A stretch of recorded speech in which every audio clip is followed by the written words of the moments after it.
board game built around the first 5 books of the Bible. Our second game is called Names, where we'll explore the book of Exodus. The game is now set. Let's get started.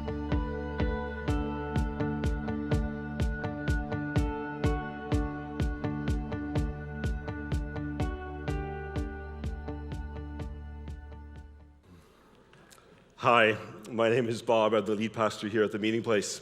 Good morning, Bob.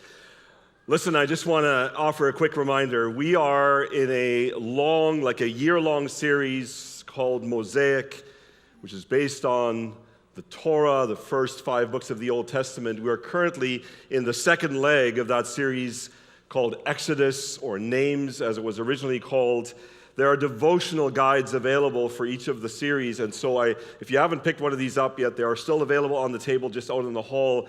But I just want to encourage you to do this, because if you pick up one of these things, then what can happen is you can actually read the passages that we're looking at on a Sunday morning. So what happens is the partnership in the growing, in the understanding, the learning increases because you're reading the same material that I'm reading as the teacher and preparing for that Sunday.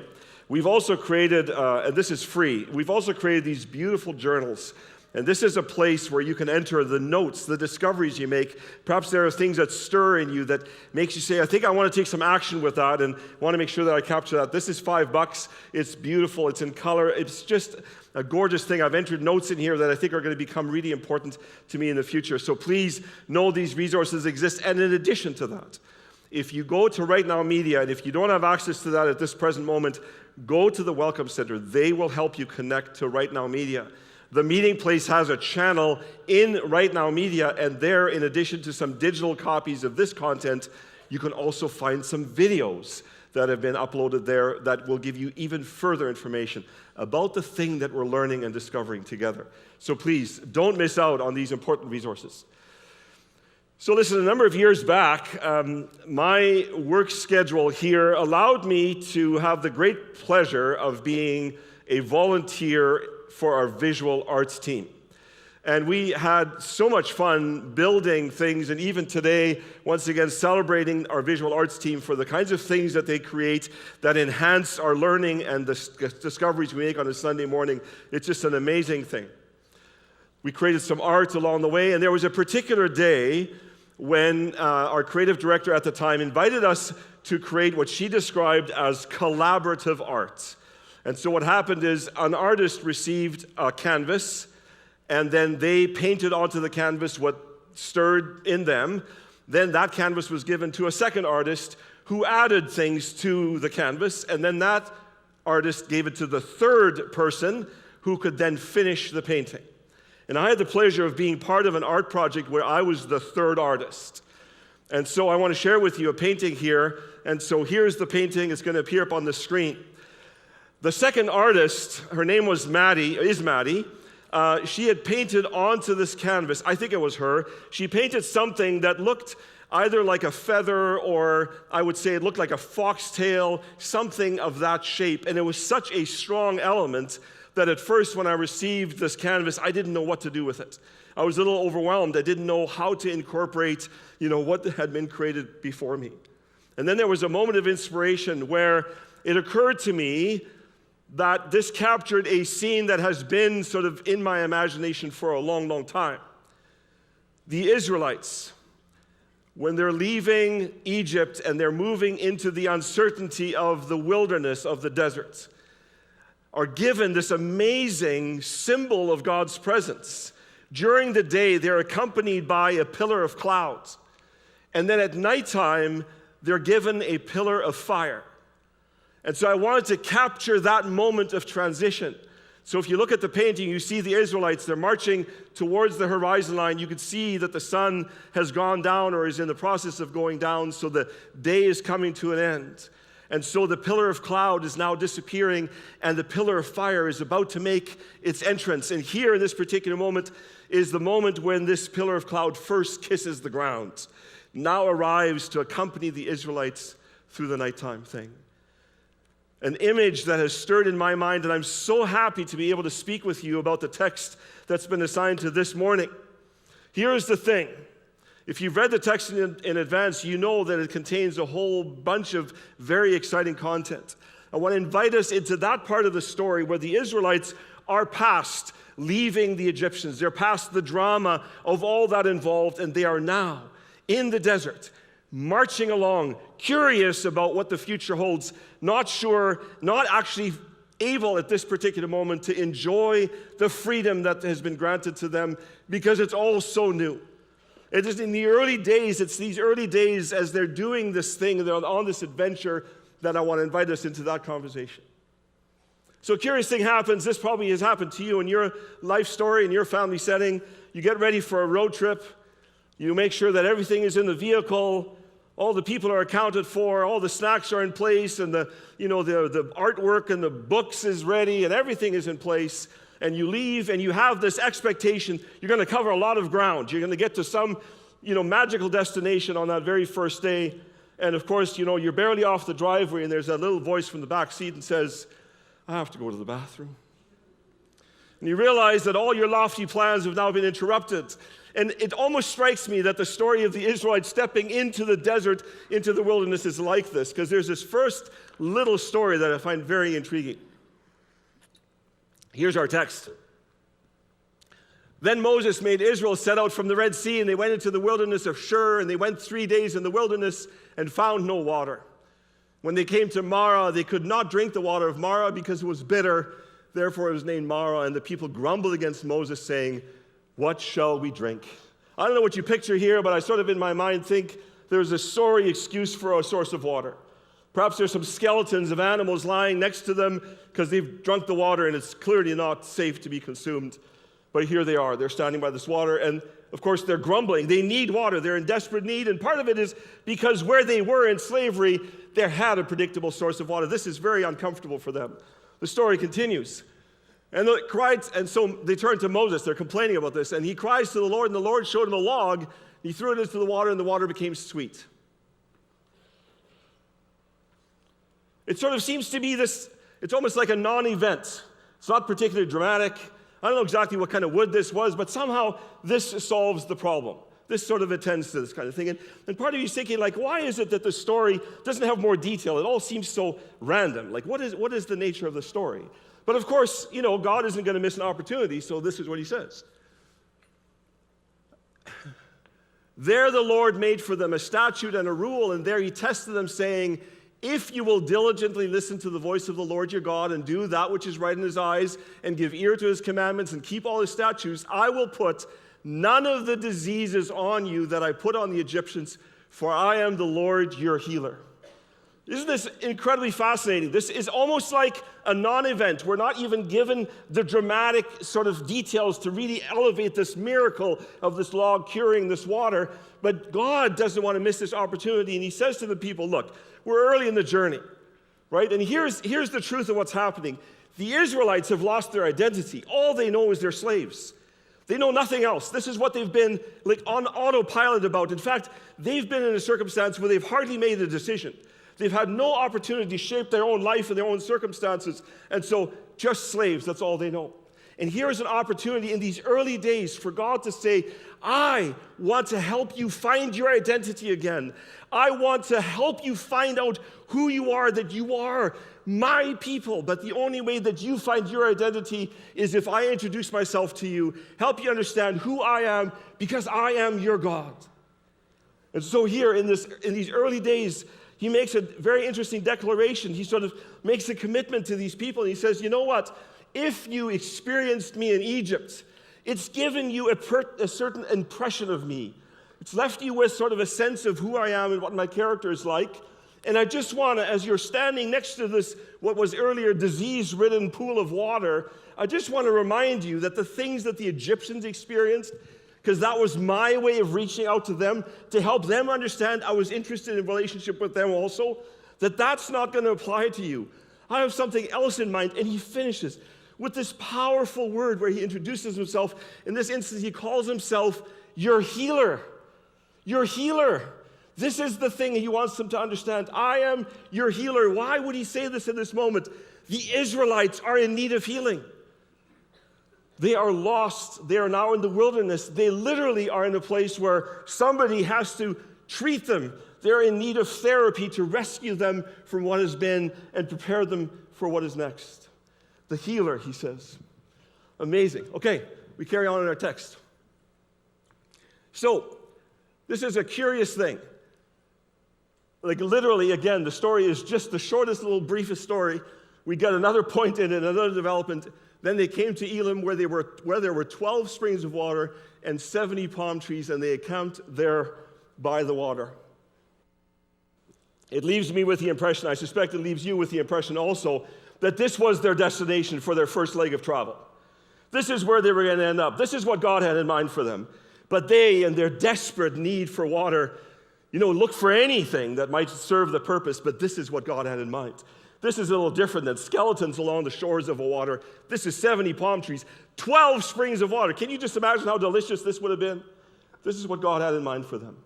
And this is now where we enter into the story in even deeper ways. There are going to be 3 stories, 3 particular moments in time that all begin to help us to understand the nature of God and what he has in mind for his people as they're beginning to understand that they are a unique people on the face of the earth. And so 3 stories, they have to do with the necessities of life. We're going to look at food, we're going to look at water, we're going to look at security. In fact, I took the time this week to do a little research. I understand, and I didn't do enough research to give you more information here, but I understand Canada had a particular role to play. There is, in our world, a charter of human rights. The United Nations has embraced this, and this is the thing that they would say every human being on the face of the earth should have access to these various things. And if you read through those various articles, you discover food, water, and shelter or security are very much part of what is expected to be part of human existence. So what we have here is the story of the Israelites in the desert, in the wilderness, after leaving Egypt, is now about the basics, if you want, the very building blocks of what will make a community, what will make a life going forward. And the first category of this is food. Let's return to our text. They set out from Elim, the place with the 12, beautiful, gorgeous sources of water. And all the congregation of the people of Israel came to the wilderness of Sin, which is between Elim and Sinai, on the 15th day of the 2nd month after they had departed from the land of Egypt. And the whole congregation of the people of Israel grumbled against Moses and Aaron in the wilderness. And the people of Israel said to them, "Would that we had died by the hand of the Lord in the land of Egypt, when we sat by the meat pots and ate bread to the full, for you have brought us out into this wilderness to kill this whole assembly with hunger." Isn't this amazing? Right? They were rescued from slavery. Now they're describing slavery as being one of the greatest things that's ever happened to them. Right? The meat pots, food to the full. What's happening here is that it's clear the Israelites are still primarily identifying as slaves. This is really all they know. This is the familiar. This is if you want. And I know it's hard to describe slavery as this, but there's a comfort in it. Can you imagine the predictability of their days? There was nothing they had to sort out, nothing they had to decide. They were just moved along. Every day was making bricks. That was the thing we had to do. And now suddenly they find themselves in this place of uncertainty, not sure what's going to happen next, not sure what's around the corner, what might they encounter next. And so clearly there's a problem with food, and they grumble and they complain and begin to imagine that perhaps what they had before was better, but it's all they know. They don't yet have an imagination for what could be. Okay, the text continues. Then the Lord said to Moses, "Behold, I'm about to rain bread from heaven for you, and the people shall go out and gather a day's portion every day, that I may test them whether they will walk in my law or not. On the 6th day, when they prepare what they bring in, it will be twice as much as they gather daily." That intrigues me. We're going to continue in our text because we're going to bump into something really extraordinary. Okay, it carries on. "So Moses and Aaron said to all the people of Israel, at evening you shall know that it was the Lord who brought you out of the land of Egypt, and in the morning you shall see the glory of the Lord, because he has heard your grumbling against the Lord. For what are we that you grumble against us?" Look at us. Does it look like we're carrying backpacks with hot dogs for everyone? No, we're with you. Right? We're with you. We don't have the solution. This is something, if you're grumbling about the need for food, this is something that needs to be directed to God. Please understand, we cannot be the ones to solve this problem for you. And Moses said, when the Lord gives you in the evening meat to eat, in the morning bread to the full, because the Lord has heard your grumbling, that you grumble against him, what are we? Your grumbling is not against us, but against the Lord. Then Moses said to Aaron, say to the whole congregation of the people of Israel, come near before the Lord, for he has heard your grumbling. The story continues. And as soon as Aaron spoke to the whole congregation of the people of Israel, they looked toward the wilderness. And behold, the glory of the Lord appeared in the clouds. And the Lord said to Moses, I have heard the grumbling of the people of Israel. Say to them, at twilight you shall eat meat, and in the morning you shall be filled with bread. Then you shall know that I am the Lord your God. Notice how this story is like much bigger than that little passing little thing that we looked at earlier. The glory of the Lord appears. The glory of the Lord, my friends, is the goodness of God. This is literally revealing himself to be this good, loving, caring, compassionate God. The glory of God appears, the thing that would reassure the people. And he makes a promise to say, I'm going to reveal myself that you will understand that I am the Lord your God. And this is what happens. In the evening, quail came up and covered the camp. In the morning, dew lay around the camp. When the dew had gone up, there was on the face of the wilderness a fine flake-like thing, fine as frost on the ground. And when the people of Israel saw it, they said to one another, what is it? For they did not know what it was. And Moses said to them, it is the bread that the Lord has given you to eat. God provides. But with this food that is about to arrive, and this food would be with them for the duration of their travels in the desert. This was now the food provided. In the evening, quail, KFC from the sky. In the morning, a thing called, what is it to this very day? We still don't know. What are you eating? I don't know. What is it? Well, what is it? I don't know. Right? It's that thing. So here, there are some specific instructions that he includes that begin to help us to understand that we are on this journey where God is introducing himself and helping people to understand who he is. This is what the Lord has commanded. Gather of it, each one of you. This is about the what is it portion. As much as ye can eat. You shall each take an omer. An omer is a measure. It's a little bit mysterious as to what it is, but basically it's as much food as a person can eat in one sitting, according to the number of the persons that each of you has in his tent. And the people of Israel did so. They gathered, some more and some less, right? There's always keeners, there's always slackers in every crowd. But when they measured it with an omer, whoever gathered much had nothing left over, and whoever gathered little had no lack. Each of them gathered as much as he could eat. You notice that not only is the food being provided, but the distribution of the food is assigned. God is literally saying, I'm going to feed you, but I'm going to feed you in ways that you understand that it's my very hand that's providing this. Because I'm going to, even the experience of eating it is shaped by my presence. Carries on. And Moses said to them, let no one leave any of it over till the morning, but they did not listen to Moses. Some left part of it till the morning, and it bred worms and stank. And Moses was angry with them, and morning by morning they gathered it, each as much as he could eat, but when the sun grew hot, it melted. So in other words, there are specific limitations. If you want, this food is provided to the Israelites, and it's almost like they couldn't make any mistakes with it. Because as soon as they made mistakes with it, it was instantly sorted. Like it was either spoiled by worms, or it melted away, or whatever happened to it. It's like, look, I'm looking out for you. Will you just accept what I have? Here's another instruction. On the sixth day, they gathered twice as much bread, 2 omers each, and when all the leaders of the congregation came and told Moses, he said to them, this is what the Lord has commanded. Tomorrow is a day of solemn rest, a holy Sabbath to the Lord. Bake what you will bake, and boil what you will boil, and all that is left over lay aside to be kept till the morning. So they laid it aside till the morning, as Moses commanded them, and it did not stink, and there were no worms in it. And Moses said, eat it today, for today is a Sabbath to the Lord. Today you will not find it in the field. 6 days you shall gather it, but on the 7th day, which is a Sabbath, there will be none. This is an unbelievably important moment in time. You see, as part of this journey that they're on, where God is trying to help the Israelites to understand that they have a new identity, where God is trying to introduce himself to them so that they understand that their identity is linked to who he is. In the process of that, he will introduce, and we're going to come across this in the coming days, we're going to come across all of these specific instructions given to the people to create community. And one of the things that God desires to restore in this instance is the practice of Sabbath, which the Israelites had lost during their time in captivity.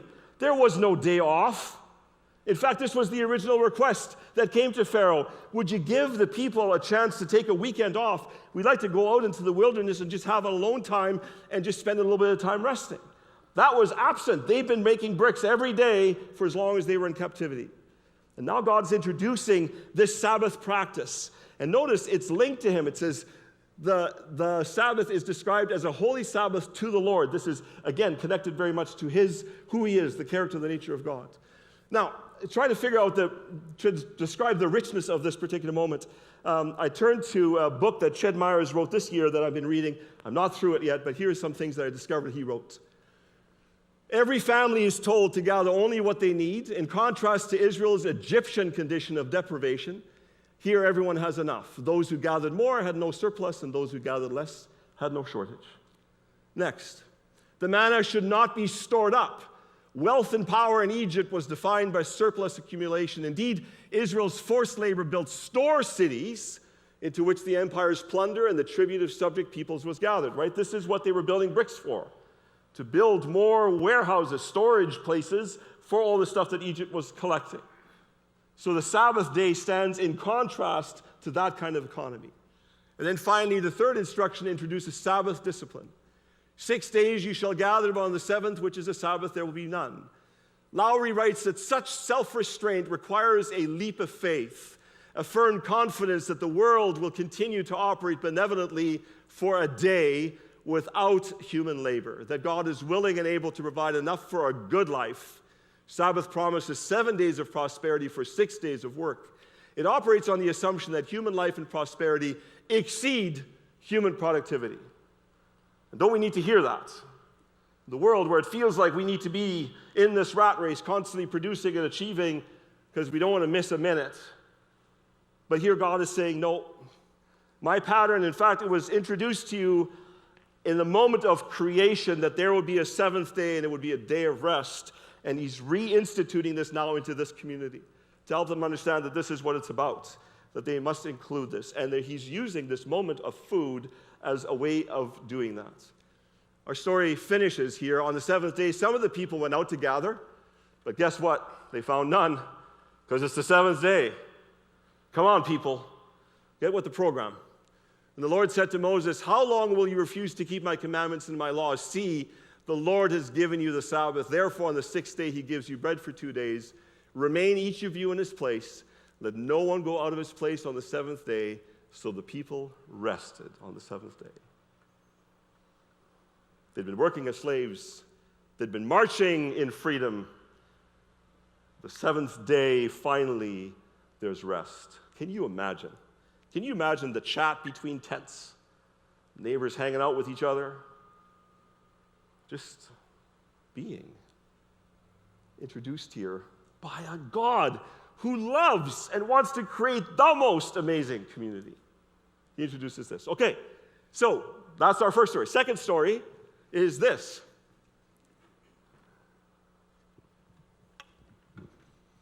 All the congregation of the people of Israel moved on from the wilderness to sin by stages according to the commandment of the Lord and counted Rephidim, but there was no water for the people to drink. Therefore the people quarreled with Moses and said, give us water to drink. And Moses said to them, why do you quarrel with me? Why do you test the Lord? Familiar patterns, right? Humans were very predictable. But the people thirsted there for water, and the people grumbled against Moses and said, why did you bring us up out of Egypt to kill us and our children and our livestock with thirst? Again, the identity of them as a slavery nation remains. They're stuck in the thing that's been of past. They have very little imagination for what the future might hold. And then this happens. So Moses cried to the Lord, what shall I do with this people? They're almost ready to stone me. God's thinking, interesting, you should reference stone. I have an idea. And the Lord said to Moses, pass on before the people, taking with you some of the elders of Israel, and take in your hand the staff which you struck the Nile, and go. Behold, I will stand before you there on the rock at Horeb, and you shall strike the rock, and water shall come out of it, and the people will drink. And Moses did so in the sight of the elders of Israel. And he called the name of the place Massah and Meribah because of the quarreling of the people of Israel, because they tested the Lord by saying, is the Lord among us or not? This is my walking stick. It's not a staff. It doesn't have the necessary shape to be a staff. I also didn't want to call it a rod because that's all about discipline, so I just wanted to introduce you to my stick. Just to say, this is something like this is what Moses used. This is like he used something to stretch across the Nile at a particular moment in time when God was speaking to the Egyptians specifically. But imagine, he took that very same tool and he goes to a rock and he strikes it. And out comes water.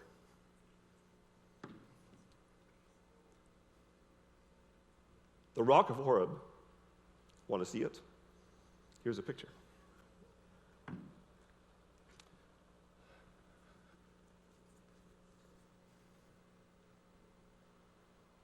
Saudi Arabia. You can go to this place. Where? Horeb. This is the thing, my friends. I don't know, like when I first saw this decades ago, I lost it.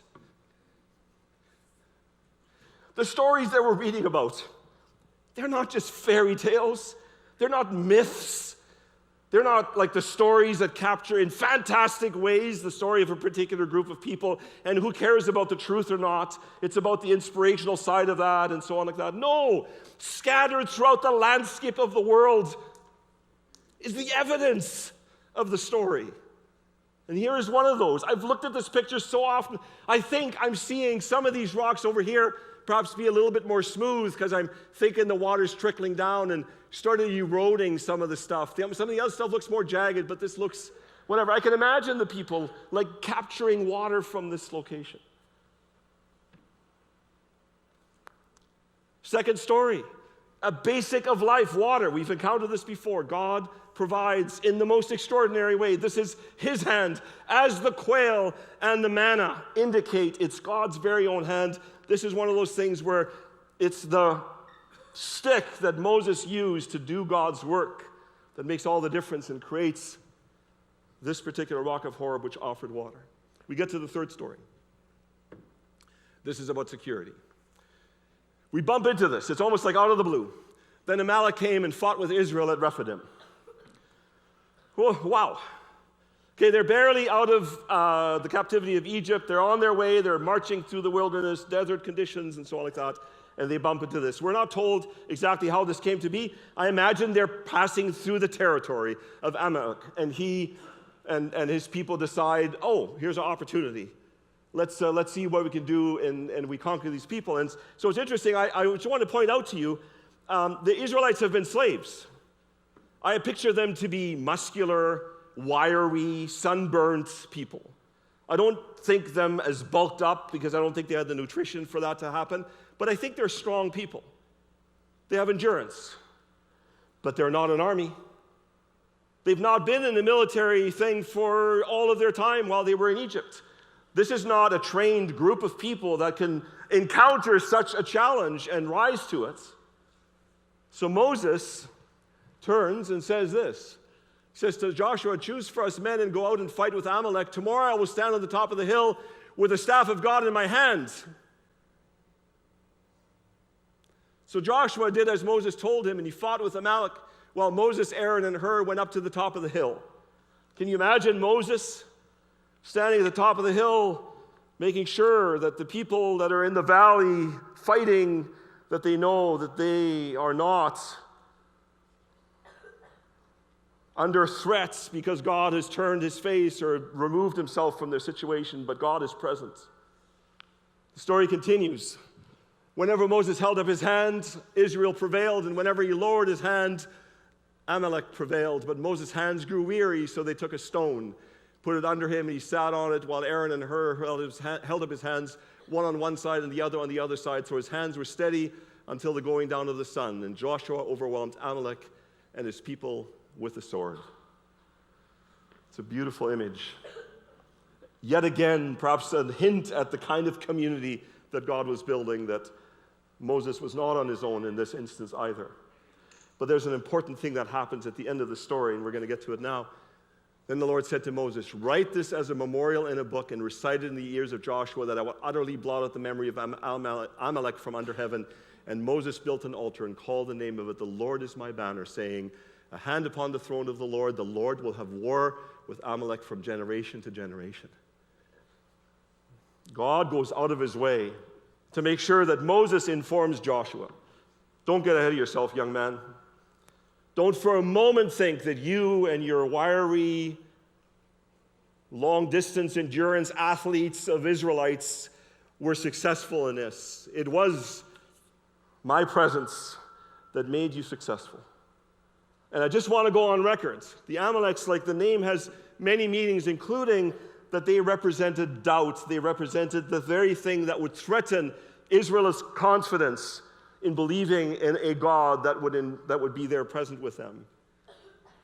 But basically the promise here that God makes is, he says, you're going to encounter circumstances like these over and over again. They're going to threaten your security.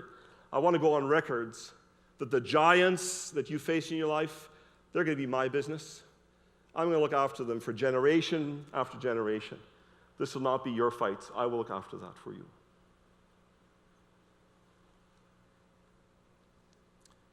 Are you getting a sense of how God is introducing himself to his people? Beginning to invite them into believing that something new and different could be true of them? Doing it in an environment that seems very unsettling, it seems very unsafe, it doesn't have the security of familiar rhythms and patterns. Okay, thank you, Bob. This first question says, it seems that God gives people enough, and if they need more, or if they took more, it's spoiled. It seems powerful to us as a people and a culture of excess. What do we do with this in a practical way this week? Oh, that is such a good question. I would say that probably some of these things that you speak of, that we live in a culture, our economy is very much built around this idea that we collect maybe more than we need in the moment to ensure that our future is secure. I think in some ways these things stand in the way then of us trusting God for the future. But where that fails us is when we bump into circumstances that are outside of being able to collect perhaps material wealth or other things that give us a sense of security for the future. So when we come to that, it's almost like unfamiliar to us to trust God for our future because we've become so self-sufficient. So what can you do this week? I would ask that the Holy Spirit would identify in your life where perhaps you have invested yourself or believe that it's within your ability to secure your future, and perhaps more importantly, ask the Holy Spirit to reveal places in your life where you are not. You're uncertain. You're like the Israelites, wandering a little bit in unfamiliar territory, and then saying in that moment, as you name this uncertainty, that you would spend time in prayer and say, God, I want to trust you in the uncertainties, because this is the lesson that I think I need to learn, because so much of my life is based on my own abilities and self-sufficiency. Can you help me grow as I trust in you as opposed to relying on my own? So that would be an instant response. Yeah, the other one that came to me was, in this story, it seems like the Israelites are asking the same questions over again. They're making the same mistakes over again. They're having the same doubts over and over again. And I'm sure that is something that's familiar to us. And I think in the text, we see almost like a level of exasperation that maybe I almost want to think that's like Moses inserting himself into the text, because God responds very gently to their constant doubts and demands.